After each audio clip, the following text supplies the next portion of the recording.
fans, flurry of activity. Chris Bassitt who will be 37 in a week. By the way, happy birthday there, Chris Bassitt. Jackson Holiday out. Now Westberg out. We're going to complain about Coby Mayo, and I'm going to address some of the comments from our dear friend and co-host, the brilliant Michael Sullivan. The Joe Rosano's Orioles Report with Matt Faulkner is next.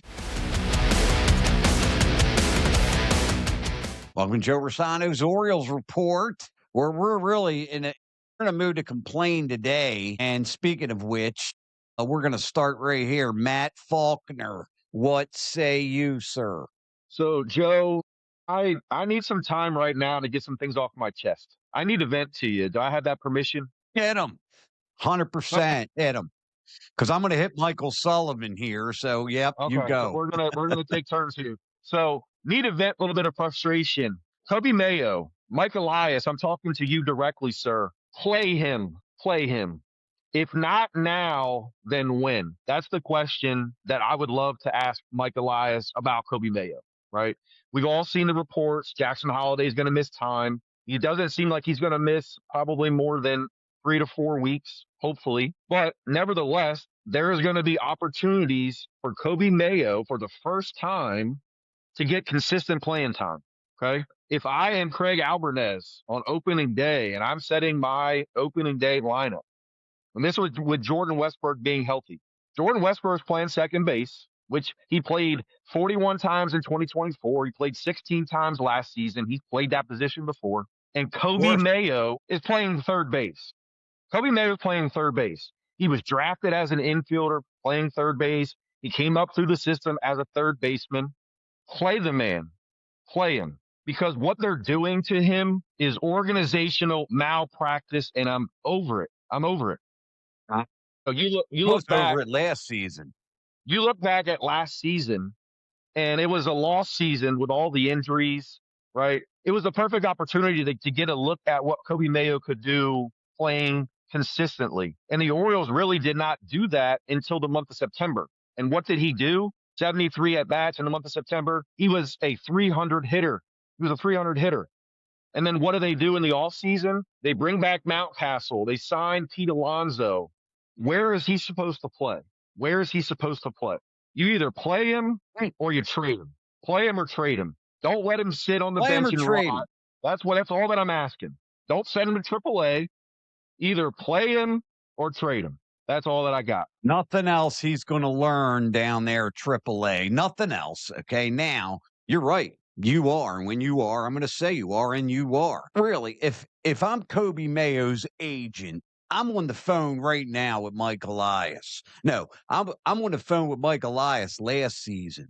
I mean, really, they do seem to treat this young man like a stepchild. Goodness gracious, I like this, Matt. Play him at third base. Play him at third base. Did you hear the late Billy Bean? Okay, when it came to Scott Hatteberg, his defense doesn't matter. I mean, close enough. He is a close enough third baseman. Let him play. Let him play. Weston Wilson, Blaze Alexander, or trade the fella. Trade him. Him and Mountcastle that you gave $7 million to, for Lord knows, what reason you did that for. And we don't disagree. We don't disagree. And now, let me jump in real quick, if I may. Please. You go back to last season, like the month of July, right? The month of July, Coby Mayo got 30 at-bats the entire month, and he wasn't hurt. He just didn't play. And I'm sick and tired of the Orioles doing this. It's the same song, just on a different record, so to speak, right? Yeah. Think about Kyle Stowers. Right? Kyle Stowers was another guy that they, had in the system, was highly rated, but didn't really have a position. He got brought up to the big leagues, didn't play consistently, struggled. And what happened to his stock? Dropped, went in the tank. And you end up trading him, and you did get Trevor Rogers, which, I think the trade worked out for both sides. But you never really saw what Kyle Stowers could do because you didn't give him an opportunity. Let Coby Mayo sink or swim. Let him play. The first 25 games this season are against teams outside the division. And yes, they all count the same. I understand that. But at the same time, give him an opportunity. Let him figure it out. If it doesn't work, well, at least you know. At least you know. But by letting him sit the bench, pinch hit every once in a while, you're not helping him. You're not helping his stock. And really, I question the direction of the organization and what they're going to do with him. It's a shame because I think he's a really good They can player. draft. They can Can't develop. draft. They can draft, but they struggle developing. Now, or they can develop a pitcher who is, towards the front of the rotation and trade him for an outfielder, or take a young arm with a 1.77 ERA, 25 appearances last season, and trade him for a utility infielder. I probably wouldn't have done that. Now, Westberg. Okay, we got to get to Westberg here. Okay, he's injured again. And I do mean again. Here's the thing. We beat Tyler O'Neill to death. Okay, I'm going to run the clip here of what he said yesterday. Last year was a big disappointment for me.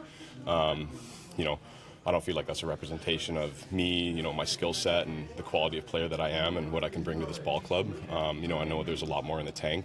And I've been working really hard on some fine adjustments to make sure that I'm in a good position to be able to produce this year. I'm really excited with who else we have in the clubhouse. We've had a lot of good signings and good additions to this team, so there's a lot of buzz around here. And, I've only been here today just trying to meet the guys and acquaint and everything, but good energy here for sure. We seem to give Westberg a pass here. I mean, it just appears to me by the video, Tyler O'Neill certainly didn't miss any days at the gym. My goodness, wished I looked like that.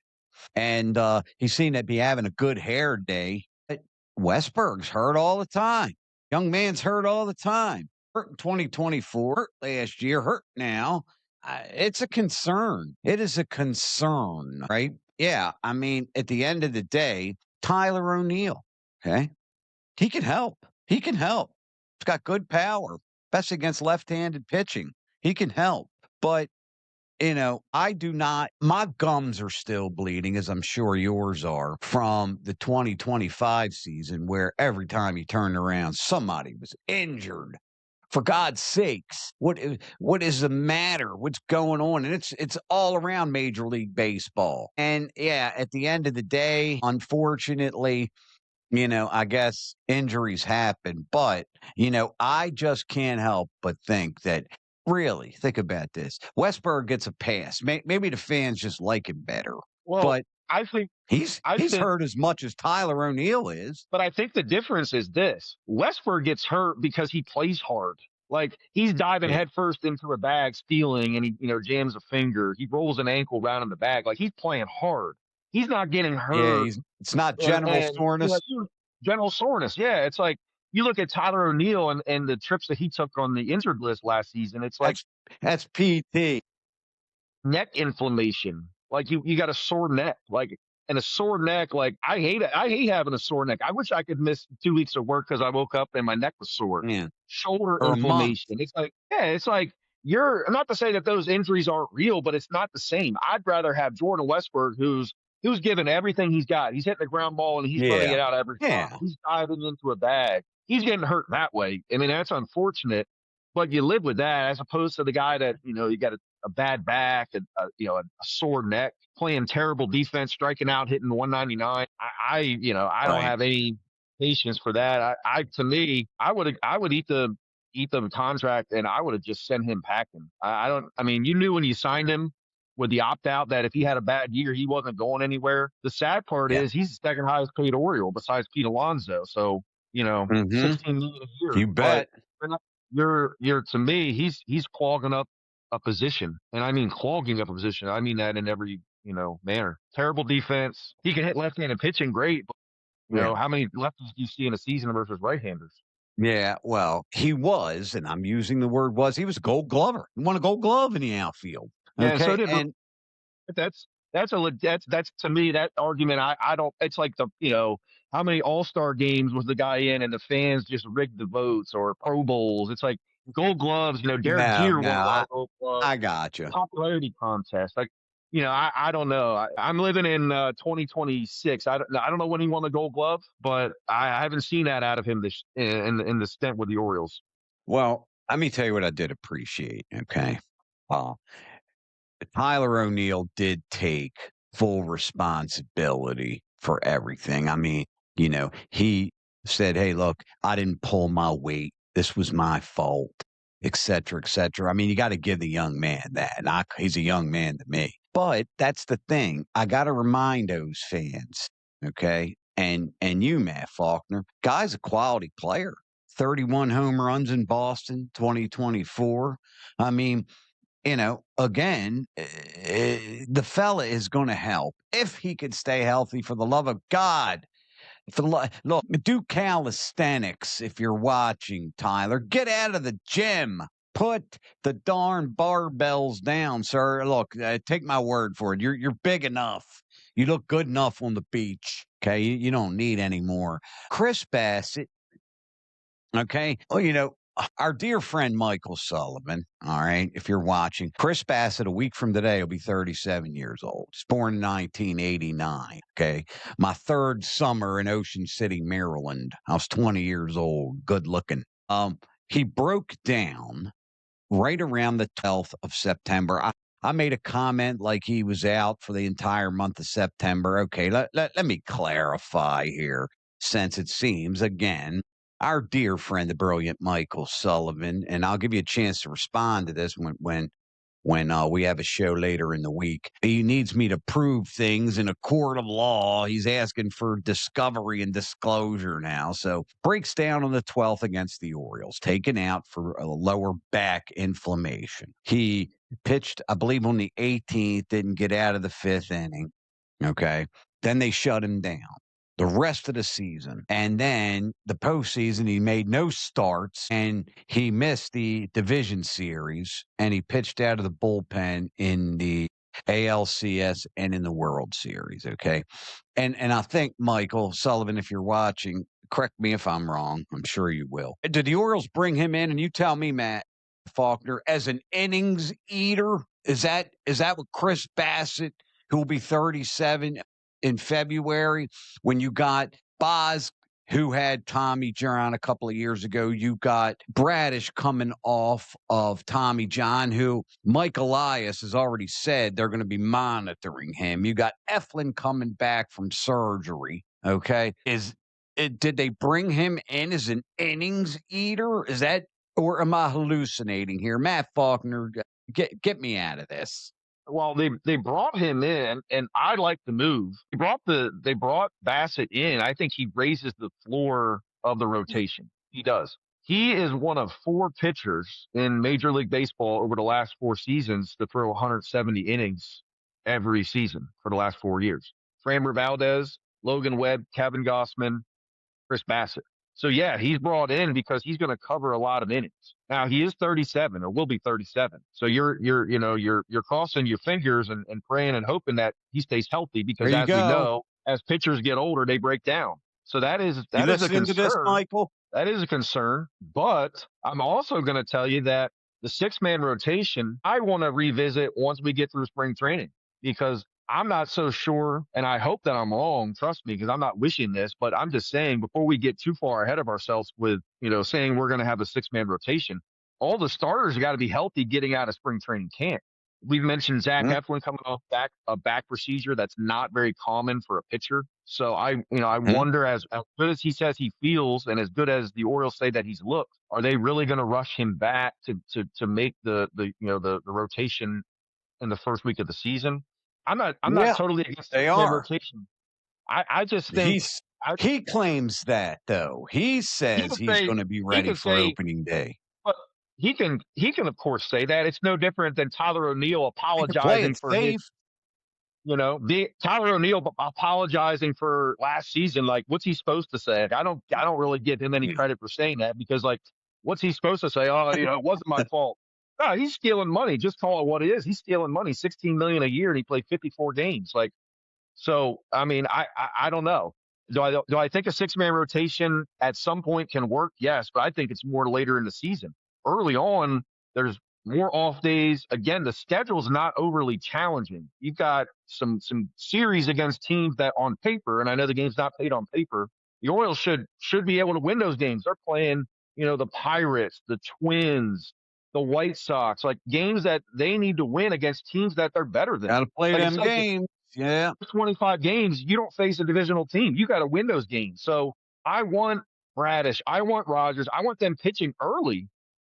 And then as the year goes on, if you're worried about innings and that kind of stuff, then yeah, you may go to a 6-man rotation. But to start the year like that, I don't think, in my opinion, makes a ton of sense.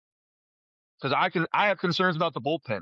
You take one more reliever out of the pen, your starters better be able to get into the 6th inning regularly, because you're going to be down a reliever in a bullpen that I think is very suspect. I'm on the record now, okay, as saying I believe there's going to be a 6-man rotation. I'm going to give you my reasons real quick, okay?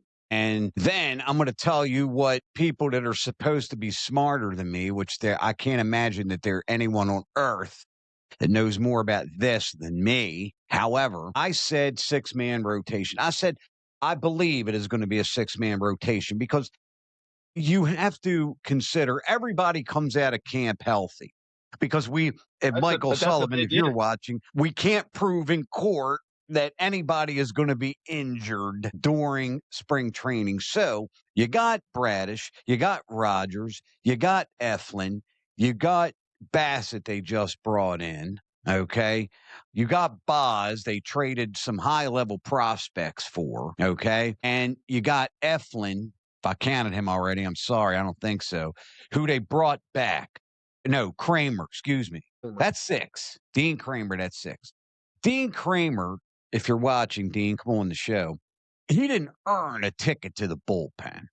I'm telling you right now, Dean Kramer, about 170 innings a season, about a 4.1, 4.2 ERA. You heard this here. If he's a free agent, he's 4 years, 80 million. Okay. He might be 5 years, 120 million. That's the premium that are put on starting pitchers. Okay. Now, here we go. Now, the Baltimore Sun has said 6-man rotation and an image with the 6 pitchers. MLB.com is now saying it. They just said it 4 days after I did. I don't see a scenario where it's the thing. What do you do? Does Dean Kramer, does he go to the bullpen? Zach Eflin, they didn't bring him back to go to the bullpen. They didn't sign Shane Baz or trade for Shane Baz to go to the bullpen. They didn't sign Chris Bassitt, $18.5 million to go to the bullpen. Bradish and Rogers sure as heck aren't. So that's 6. So at the end of the day, my last question before we end this really cool show, Matt Faulkner, is who goes? Yeah. So the answer is Dean Kramer. I don't think that is that difficult of a question. If I look at these 6 starting pitchers and I'm ranking them on who do I trust the most, who do I think is going to be consistent start after start, Dean Kramer is number 6. I don't think that it's really even that difficult of a question. He's pitched innings. He's ate up innings, which there's something to be said about that for sure. But the problem is just because you're eating up innings doesn't necessarily mean they're quality innings. So I think his stuff certainly would play in the bullpen. And I think that, when you look at it, that bullpen right now, very, very suspect at best. I read a quote Mike Elias talking about he thinks the bullpen's very strong, going to be very good. Of course he did. I don't see that. Yeah, what's he supposed to say? But I don't trust it. And so I think Kramer is an arm that certainly it could play a role in the pen, whether that's as like a swingman, a long reliever, even maybe at the end of a game. I don't know. I think there's a role for him. But again, I go back to all 6 of these guys got to stay healthy. And until that happens, I'm not really getting caught up in the weeds on which guy leads. I want to see all these pitchers remain healthy, and then we revisit this question. But right now, I would say Kramer is the guy that's going to be out. Okay, so here we go. I always end up saying something, and then somebody else says it a week later. So there's going to be another one of those situations. Mr. Albernaz, Skipper, if you're watching. I think there's going to be a series of openers. I think you're going to see Kramer. I think you're going to see Cade Povich. I think you're going to see Tyler Wells pitching the first inning in the third, maybe even 2 innings. And then you're going to see the Eflins and Bassets and Bradish, etc. Now, I do think, obviously, I think Boz and Rogers start games. There's no question. And Bradish start games. But I do think for Eflin coming off surgery and Bassett will be 37 before he pitches even a spring training game, I think you were going to see possibly some openers. But we're at a closer role here, Matt Faulkner, because I always say, O's fans, we greatly appreciate you hanging out. Joe Rosano's Orioles report with the handsome Matt Faulkner. As always, O's fans, God bless you. Please don't forget to adopt a pet. For the brilliant Michael Sullivan, the handsome Matt Faulkner, I'm Joe Rosano. God bless you. We will see you next time.